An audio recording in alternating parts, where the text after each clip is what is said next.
A 74-year-old woman entered her neighborhood bank last spring to withdraw money that belonged to her. The bank declined, and it wasn't due to insufficient funds, but because of a rule that 7 federal agencies quietly approved in 2024. And nearly no one over the age of 60 has even been told it exists. I'm going to explain exactly what happened to her in just a few minutes. But first, I need to guide you through some context because the ending of this story is going to matter, and I want you to understand the full picture before we reach it. I'm Nancy, and this is Senior USA Hub. Last month, I posted a video about the $10,000 bank rule. Over 200,000 of you watched it. Since then, I've noticed a surge of other channels sharing their own versions on the same topic. Some are accurate, some are seriously misleading. I saw one recently that described a retired couple getting a letter from the government, a letter that federal law actually makes illegal for any bank to send. I'll come back to that shortly as well. But here's the part I need you to grasp first because everything else in this video only makes sense once you hear it. The $10,000 threshold has not changed since 1970. Back then, $10,000 was more than most Americans earned in an entire year. That amount could purchase 2 brand new Cadillacs. Gas was 36 cents per gallon. A home cost about $23,000. That was the environment this rule was created for. Drug traffickers carrying suitcases full of cash, not a retired teacher selling her late husband's pickup truck. That number has never been updated, not once. Last year, the Government Accountability Office, the federal government's own independent watchdog, reported that if Congress had adjusted the threshold for inflation the same way Social Security is adjusted, it would be closer to $73,000 today. Instead, it's still $10,000, which means that in 1970, the rule targeted criminals. In 2026, it catches your grandmother paying a roofing contractor. I'm not saying that to scare you. I'm saying it because everything I'm about to explain only makes sense once you clearly see that picture. The rule is outdated. The world around it has changed dramatically, and that gap is why things are becoming more unusual for retirees standing at a bank counter. All right, a quick recap for anyone who missed the first video. The $10,000 rule states that any cash transaction above that amount in a single day triggers an automatic report called a currency transaction report. The bank files it. It goes to FinCEN, which is a bureau within the Treasury Department, not the IRS. The report is automatic. Banks file millions of them. On its own, the report means nothing. The issue, as I covered last time, is structuring. Breaking up a deposit to stay below the limit is a federal offense, even if your money is completely legitimate. If you didn't see that first video, the link is below. Watch it after this one. Here's what I want to focus on today. 3 things have quietly changed since I posted that first video. I'm going to walk you through each one. Then I'm going to correct 3 pieces of misinformation I've seen spreading this month because any one of them could cause you to make the wrong move. Let's begin. Change number 1. Your bank can now put a hold on your own withdrawal. In December 2024, 7 federal agencies, the FDIC, the Federal Reserve, the CFPB, the OCC, the National Credit Union Administration, FinCEN, and state regulators released a joint guidance statement.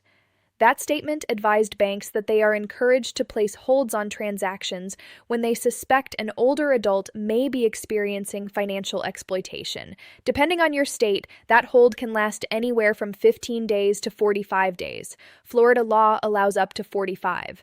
Georgia and Kansas allow up to 25 business days.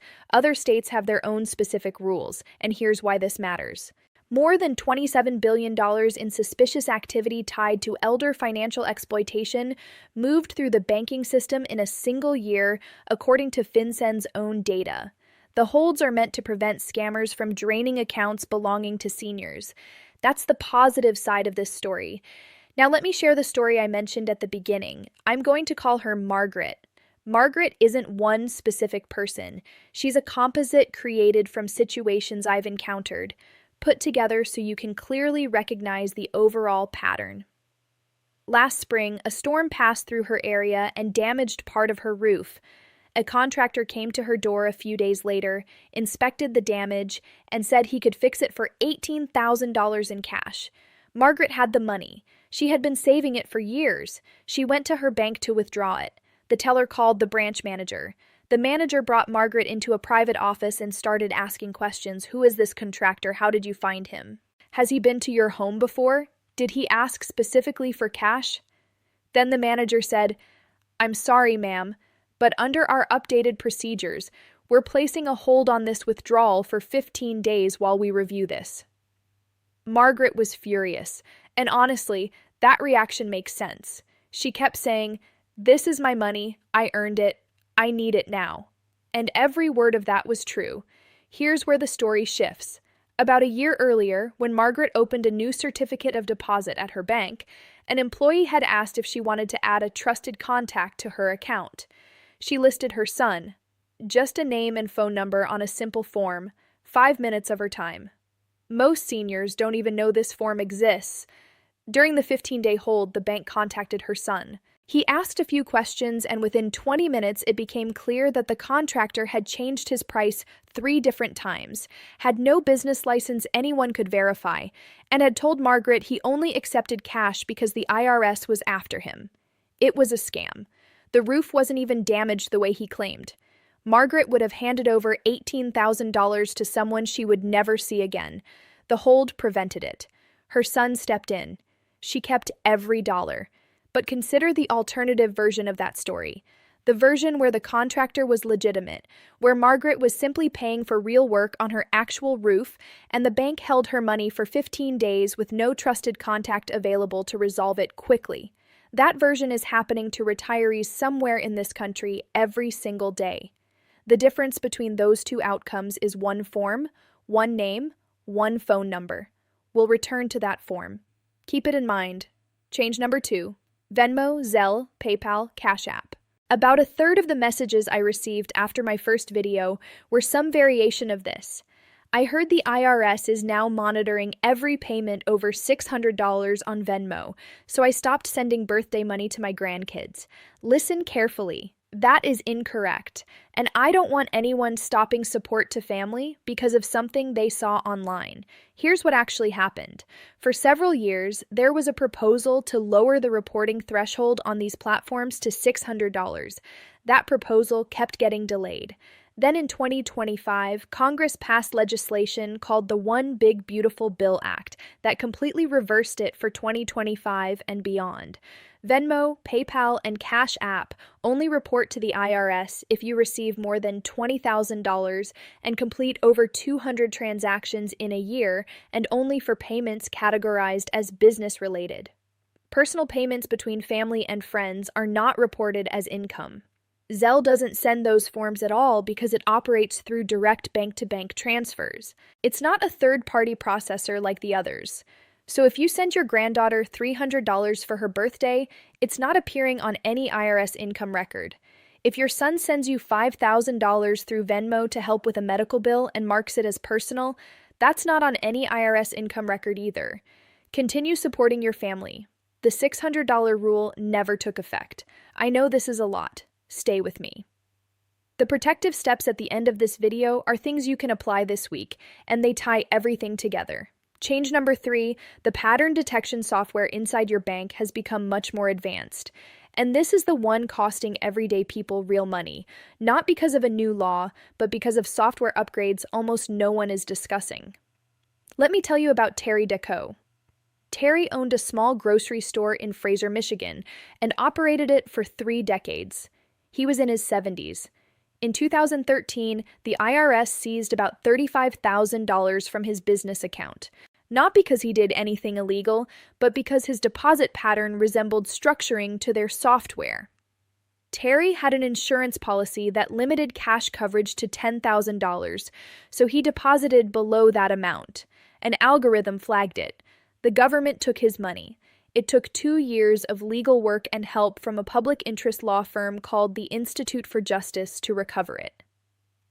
Terry's case isn't unusual. A 2017 audit by the Treasury Inspector General found that in the majority of structuring seizure cases reviewed, more than 9 out of 10, the money had been legally earned. These weren't criminals. They were grocery owners, farmers, small business operators, and retirees whose deposit patterns matched a pattern on a computer. Here's why this matters in 2026. The software is far more advanced now than it was when Terry was flagged. It detects smaller patterns. It cross-references activity across branches. The legal threshold is still $10,000. That hasn't changed, but the bank's internal monitoring systems are closely watching amounts well below that number, which means the advice that once seemed reasonable, just stay under the limit, is exactly what can get your account flagged today. All right, 3 changes covered. Now let me correct 3 misconceptions spreading online. Myth 1, the threshold dropped to $7,000. No, the law still states $10,000. A bank's internal systems may flag lower amounts, but the legal reporting threshold has not changed since 1970. Myth 2, your bank will send you a letter telling you a suspicious activity report was filed. This is a major one, and it's false. Federal law, specifically Title 31 of the United States Code, Section 5318, makes it a crime for any bank employee to disclose that a suspicious activity report has been filed. So when you see a video describing a retired couple receiving that letter, it cannot be accurate. What you might receive instead is a source of funds letter, which is a standard request for documentation. You provide your paperwork. The issue is resolved. Completely different situation. Myth 3. If you're over 65, the government is watching your account more closely than others. That's not accurate either. The elder protection guidance is meant to protect you from scams, not monitor you. The extra attention on senior accounts is designed to keep predators away from your money. And if you use the form I'm about to explain, you control that protection, not the bank. Which brings me back to that form. This is the most important thing I'll share in this video. Go to your bank this week. Ask for the Trusted Contact Designation form. Don't call it a Senior Safe Banking Authorization. That term is circulating online but doesn't match any real product at major U.S. banks. Someone made it up. The correct term is Trusted Contact Designation. Every major bank offers it for free. You fill it out once. You write down the name and phone number of someone you trust, usually an adult child, sibling, or close friend. That person does not gain access to your money. They can't sign anything. They can't see your balance. What they can do is answer the phone when your bank calls, and that one call turns a 15-day hold into a 20-minute conversation. Here's the 4-word summary of everything today. State your purpose at the counter when making a large transaction. Avoid splitting deposits. File your documentation the same day. Elect a trusted contact for every account you own. State, avoid, file, elect. That's the entire plan. One final thought before I finish. In October 2025, a bill was introduced in Congress called the Streamline Act. If passed, it would raise the $10,000 reporting threshold to $30,000 and require adjustments for inflation every 5 years. I don't know if it will pass. I've been disappointed before, but I want you to know the conversation in Washington is finally moving in the right direction. The rule created in 1970 might finally be updated for today's world. If that happens, I'll let you know. You spent your entire working life building this money. You raised a family with it. You saved it through decades when saving wasn't easy. You shouldn't need a lawyer just to move it. You shouldn't feel uneasy walking into your own bank. You just need to understand what almost no one is telling seniors right now. And now you do. Leave a comment before you go. Tell me your state. Tell me the largest transaction you're worried about right now. I don't have a team reading these. I personally read everyone. The situations that appear most often shape the next video. If your situation is complicated, if you're unsure how this applies to your life, write it in the comments. Someone else is likely facing the same issue and doesn't know how to ask. You might be the one who helps them. The next video I'm working on breaks down the exact source of funds letter your bank sends when they need an explanation, line by line in plain language. So if one arrives in your mailbox, you'll understand it before opening it. If you know someone over 60 who moves significant money through their account, a parent, spouse, neighbor, or friend, please share this video with them. That trusted contact form could be the most valuable 5 minutes they spend all year. I'm Nancy. This is Senior USA Hub. I'll see you in the next one. And please subscribe to my channel for more helpful content.